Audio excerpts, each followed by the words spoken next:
పుదీనా కొబ్బరి చట్నీ. సో పుదీనా కొబ్బరి చట్నీ దోశలకు బాగుంటుంది, ఇడ్లీలకు బాగుంటుంది, అన్నంలోకి బాగుంటుంది. మనము ఏది తిన్నా అంటే మన రవ్వ తిన్నా ఏది తిన్నా కూడా చాలా చాలా టేస్టీగా ఉంటుంది.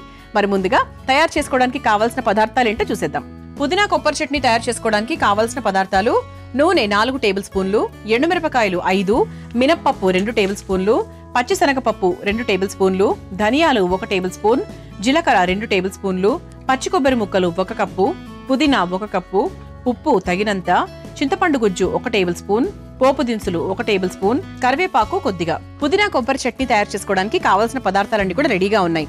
అయితే పుదీనా అనేది అందరికీ ఫేవరెట్ అండి. టేస్ట్ బాగుంటుంది, అది వేస్తే మనకు ఫ్లేవర్ చాలా బాగుంటుంది, మంచి స్మెల్ వస్తుంది, ఒంటికి చలువ చేస్తుంది. సో మంచి హైడ్రేషన్, ఈ అన్ని కారణాలతో మనం జనరల్గా పుదీనా ఎక్కువగా తీసుకుంటూ ఉంటాం. అయితే కొన్ని తెలియని విలువలు కూడా ఉన్నాయండి. ఇది మనకు బ్రెయిన్కి కూడా చాలా మంచిది. అంటే మెదడుకు మేతలాగా, అంటే మెదడు చక్కగా షార్ప్గా అవ్వడానికి, ఓవరాల్గా నర్వస్ స్ట్రెంత్కి కూడా చాలా బాగా ఉపయోగపడుతుందట. అంతేకాకుండా ఇందులో విటమిన్ ఏ కంటెంట్ కూడా ఎక్కువగా ఉంటుంది.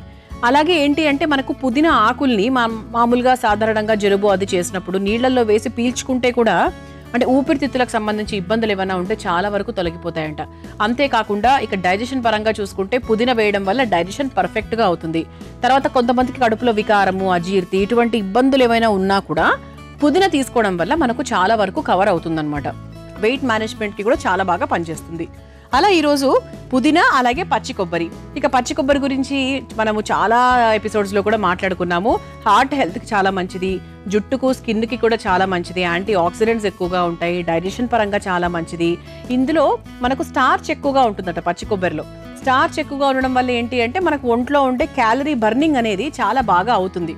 So that is the reason మనకు ఈ పచ్చి కొబ్బరి అనేది మనకు హెల్త్, ఓవరాల్ హెల్త్కి చాలా బెటర్. సో మరి ఇది ఏంటంటే మనం ఈరోజు ఈ రెండింటి కాంబినేషన్లో పచ్చడి తయారు చేసుకోబోతున్నాము.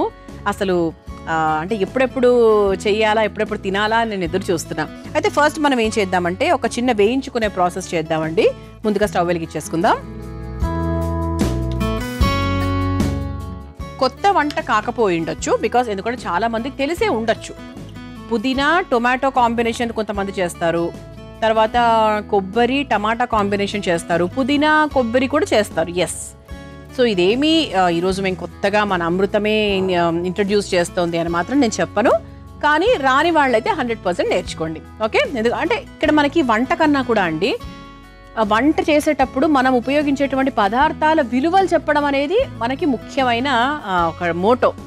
ఆ తర్వాత వంట, ఆ తర్వాత ప్రాసెస్.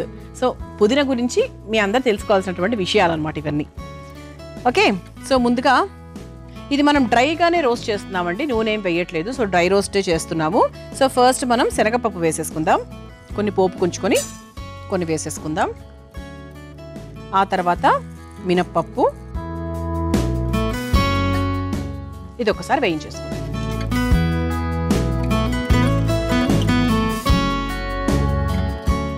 మీరు మామూలుగా కొంచెం నూనె వేసుకొని రోస్ట్ చేసుకుంటాను అంటే కూడా చేసుకోవచ్చు. ఓకే,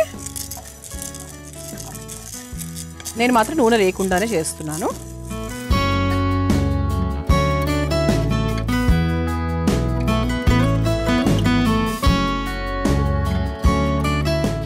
ఓకే, ఇది ఒక్కసారి మనం చక్కగా వేయించేసుకున్నాము.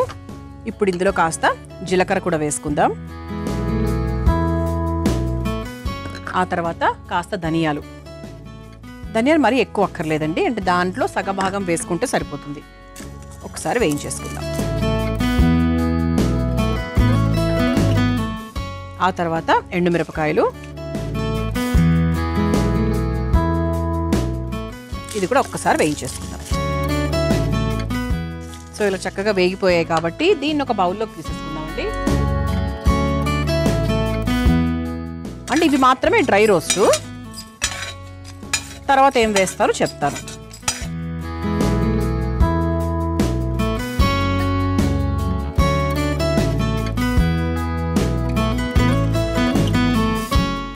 ఓకే, ఇలా మనం వేయించేసుకున్నాం కదా. ఇప్పుడు ఇందులో కొంచెం నూనె వేసుకుందాం.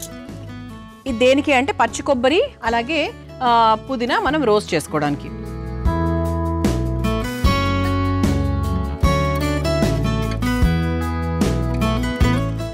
పచ్చి కొబ్బరి ఫస్ట్ వేయించేసుకుందాం.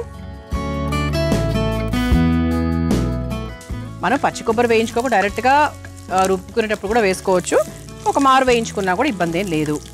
ఆ తర్వాత 1 కప్పు పుదీనా, ఎక్కువ కాదండి, జస్ట్ మనకి అలా లైట్గా అని చెప్తాం కదా ఆ విధంగా అన్నమాట.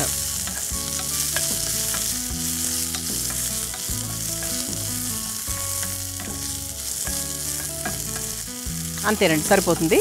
మళ్ళీ కలర్ కూడా ఎక్కువగా చేంజ్ అవ్వకూడదు పుదీనా. ఇది కూడా మనం ఇదే బౌల్లోకి తీసేసుకుందాం. మనం కలిపి రుబ్బేసుకోవడమే అంతే. ఓకే, ఇప్పుడు మనకు పప్పులు ఉన్నాయి, అలాగే ఇందులో పచ్చి కొబ్బరి పుదీనా 2 వేసుకున్నాం కదా. దీంట్లో చక్కగా మనము ఈ చింతపండు కూడా వేసేసుకుందాం. చింతపండు గుజ్జు వేసుకోవచ్చు, యాస్టీస్గా కొంచెం చింతపండు రెక్కలు కూడా వేసుకోవచ్చు. మనకు రుబ్బేసుకుంటాం కాబట్టి పెద్ద ఇబ్బంది ఏమి ఉండదు. ఓకే, ఒక రెక్క కూడా వేసానండి, ఇబ్బంది ఏం లేదు. ఓకే, సో ఇప్పుడు చక్కగా అన్నీ వేసేసుకున్నాము. నీళ్లు అవసరమైతే కొంచెం వేసుకోండి, సరిపోతుంది. అంతకన్నా మనకు వేయాల్సిన అవసరం లేదు, ఎందుకంటే చింతపండు రసం కూడా వేసాం కదా. సో నాకు తెలిసి ఆ నీళ్లు సరిపోతాయి అనుకుంటున్నాను. చూస్తాను, కావాల్సింటే ఇంకొక స్పూన్ వేసుకొని రుబ్బేసుకుంటాను. ఓకే, సో చింతపండు కూడా వేసేసుకున్నాం కాబట్టి చివరిగా కొంచెం ఉప్పు. ఓకే, ఇప్పుడు దీన్ని చక్కగా మనము రుబ్బేసుకుందాం. రుబ్బుకున్న తర్వాత పోపులో ఏమేమి వేస్తున్నాను అవన్నీ కూడా చెప్పేస్తా. ఇదిగోండి, ఇలా చక్కగా మనం ఒక పేస్ట్ లాగా తయారు చేసేసాము. సో చాలా తక్కువ నేను వాటర్ యూజ్ చేశానండి, ఎక్కువ ఏం యూజ్ చేయలేదు, సరిపోతుంది. అంటే మీరు తీసుకునే క్వాంటిటీని బట్టి, మీరు చేసుకునే క్వాంటిటీని బట్టి మళ్ళీ ఉంటుంది. అదే ఆడవాళ్ళందరికీ అది తెలిసిన విద్యనే కాబట్టి కొత్తగా చెప్పక్కర్లేదు. అయితే ఇప్పుడు దీంట్లో మనం పోపు వేసేసుకుందాం. పోపు కూడా మనకు ఎనీ చట్నీ చాలా చాలా ఇంపార్టెంట్. అంటే పోపు ఎంత చక్కగా టేస్టీగా వేస్తే మనకు చట్నీ అంత టేస్టీగా ఉంటుంది. ముందుగా ఈ పోపు ప్యాన్ వెలిగించేసుకుందాము. ఈ చిన్న ప్యాన్లో మనం పోపు వేసుకుంటున్నాం అనమాట. ఇప్పుడు ఇక్కడ 2 అండి, ఇది ఆల్రెడీ మనం వేయించేసుకున్నాం కాబట్టి ప్రత్యేకంగా పోపులోకి ఈ చట్నీ వేసి వేయించాల్సిన అవసరం అయితే ఏమీ లేదు. కొంతమందికి అలవాటు, పోపు రెడీ అయిన తర్వాత పోపులోకి మనకు పచ్చడి వేసి అలా ఒక 2 నిమిషాల పాటు ఉంచుతారు. తప్పేమీ లేదు, బాగుంటుంది, టేస్ట్ బాగుంటుంది. కానీ మనం ఆల్రెడీ వేయించుకున్నాం కాబట్టి మనకు చేయాల్సిన అవసరం అయితే ఏం లేదు. ముందుగా కాస్త నూనె,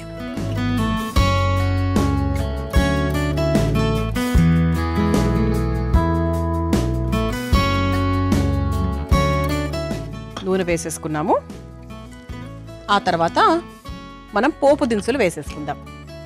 పోపు దినుసులు బాగా అన్నీ ఉంటాయి కదా ఇందులో, ఆవాలు, జీలకర్ర, శనగపప్పు, మినప్పప్పు అన్నీ కూడా వేసేసుకున్నాము. అది కొంచెం మనకు చిటపటలాడిన తర్వాత ఎండుమిరపకాయలు,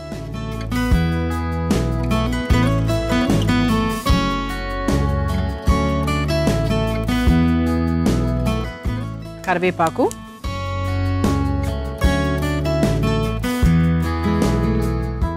కరివేపాకు వేసిన తర్వాత మనం ముందుగా తయారు చేసుకొని పెట్టుకున్నటువంటి పచ్చడి ఏదైతే ఉందో అది కూడా వేసేసుకొని ఒక 2 నిమిషాలు వదిలేద్దాం.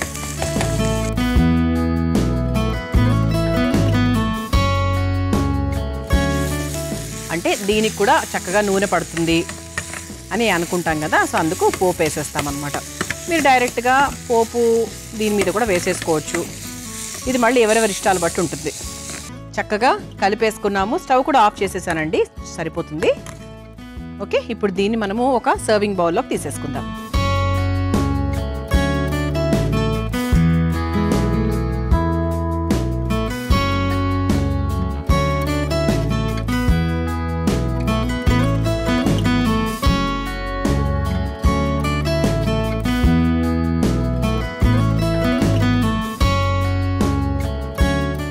చక్కగా వేడి వేడి అన్నంలో నెయ్యి వేసుకొని తింటే అదిరిపోతుంది అనమాట. సో తప్పకుండా పుదీనా కొబ్బరి చట్నీ మీరు తయారు చేసుకోండి. కావాల్సిన పదార్థాలు తయారు చేసుకునే విధానం మరొకసారి చూసేయండి. పుదీనా కొబ్బరి చట్నీ తయారు చేసుకోవడానికి కావాల్సిన పదార్థాలు: నూనె 4 టేబుల్ స్పూన్లు, ఎండుమిరపకాయలు 5, మినప్పప్పు 2 టేబుల్ స్పూన్లు, పచ్చిశనగపప్పు 2 టేబుల్ స్పూన్లు, ధనియాలు 1 టేబుల్ స్పూన్, జీలకర్ర 2 టేబుల్ స్పూన్లు, పచ్చి కొబ్బరి ముక్కలు 1 కప్పు, పుదీనా 1 కప్పు, ఉప్పు తగినంత, చింతపండు గుజ్జు 1 టేబుల్ స్పూన్, పోపు దినుసులు 1 టేబుల్ స్పూన్, కరివేపాకు కొద్దిగా. పుదీనా కొబ్బరి చట్నీ తయారు చేసుకునే విధానం: ముందుగా స్టవ్ వెలిగించి బాండి వేడయ్యాక అందులో శనగపప్పు, మినప్పప్పు, జీలకర్ర, ధనియాలు, ఎండుమిర్చి వేసి వేయించి ఒక బౌల్లోకి తీసుకోవాలి. ఇప్పుడు అదే ప్యాన్లో నూనె వేసి వేడయ్యాక పచ్చి కొబ్బరి ముక్కలు, పుదీనా వేసి వేయించి అదే మిక్సింగ్ బౌల్లోకి తీసుకొని అందులో నానబెట్టుకున్న చింతపండు, సరిపడా ఉప్పు వేసి మెత్తగా రుబ్బుకోవాలి. ఇప్పుడు మళ్ళీ స్టవ్ వెలిగించి ప్యాన్లో నూనె వేసి వేడయ్యాక అందులో పోపు దినుసులు, ఎండుమిర్చి, కరివేపాకు వేసి వేగాక అందులో పుదీనా, కొబ్బరి చట్నీ కూడా వేసి 2 నిమిషాల పాటు మగ్గించుకొని ఒక సర్వింగ్ బౌల్లోకి తీసుకొని సర్వ్ చేసుకుంటే పుదీనా కొబ్బరి చట్నీ రెడీ.